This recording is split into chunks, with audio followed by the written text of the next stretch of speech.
how do you look at the modern ways of music operating with social sites such as MySpace, Facebook, Pure Volume? Do you endorse internet downloading, and how do you look upon such a... I personally, I would rather that kids had the music than not have the music. Like if a kid can't afford to go out and buy a record for whatever reason, I would rather that he got it for free and listened to it and loved it than didn't have it, you know? As far as the technology and the internet and all that, I mean, I think any way that you can get your music and your message and your ideas out there, not using advertising that costs $500,000 or whatever, is a great thing. You know, I think it really expands just what's available to a lot of talented people who don't have the means to get, you know, Warner Brothers to do a Coldplay blitz in the press.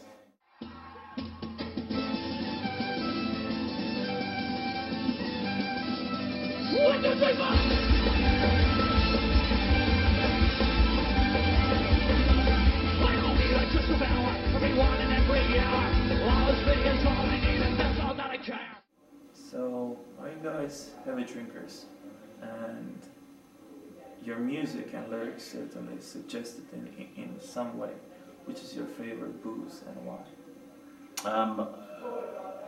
We used to be a lot heavier than we are, but you do this for a long time and it just becomes like, yeah, whatever.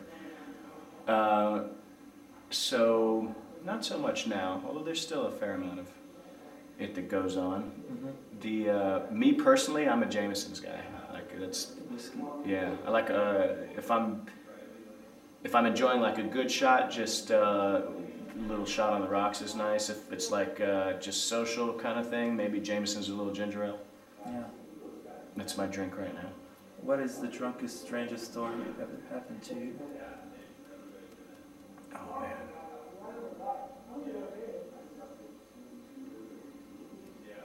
I don't know. I don't really get drunk so that like I'm falling down the rabbit hole. Maybe something you encountered. There's a lot of stories. Whenever I can never think of them when I'm asked like this. Like you'll walk away 10 minutes later, I'm like, oh my God, what about? But right now I just can't think of anything. Mm-hmm.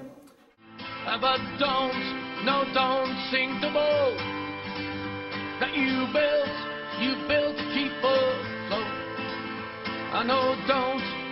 Don't sink the boat that you built. And your songs are often played on TV shows, series, video games. How does it make you feel? Depends what it is. The Shield, it was on the Shield, and the guy in the Shield was taking his shirt off and getting all sweaty with a girl. That kind of creeped me out a little bit, but yeah. But is it your business or the label's business? It's both. We approve everything. But the Shield was a good show. It was just like the way they used it. I was like, I don't want to see that guy with his shirt off, man. Especially when our song's playing. But usually it's great. Like even that we were in the movie P.S. I Love You, which is kind of corny chick flick, you know. But they used it at a great place, you know, and it was like, it made sense the way it was used, and, you know, it was sweet. My wife liked it, I liked it, it was cute.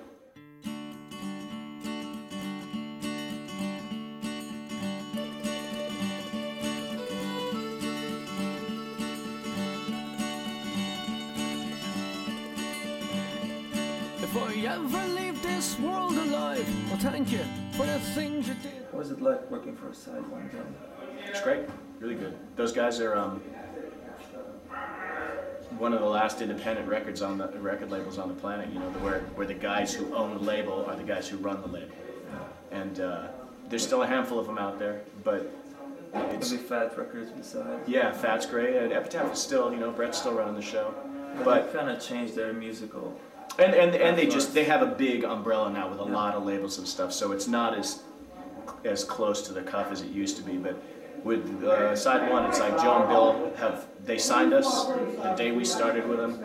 They're still the guys who make the phone calls and run the label and call radio stations saying like, dude, you gotta play my album. This is a great band. You gotta play them. Like, the fact that the two guys who own it are doing all the legwork and the hard push whenever that stuff comes down, it means a lot to us.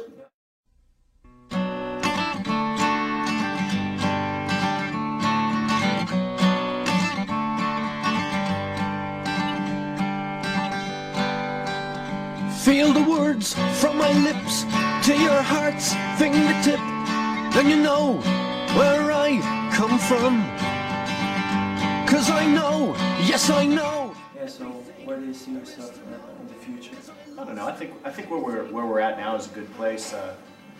I think this album is kind of like, you know, we've been around for 10 years, and so now I think it's just a kind of a matter of people recognize it because it hasn't gone away. You know, it's like the magazines and the labels and the record station, you know, the radio stations are just kind of like, well, these guys are still here. If we're not playing their music, we look like idiots, so we might as well start doing it. Would you go for, let's say, straight mainstream management and mainstream business?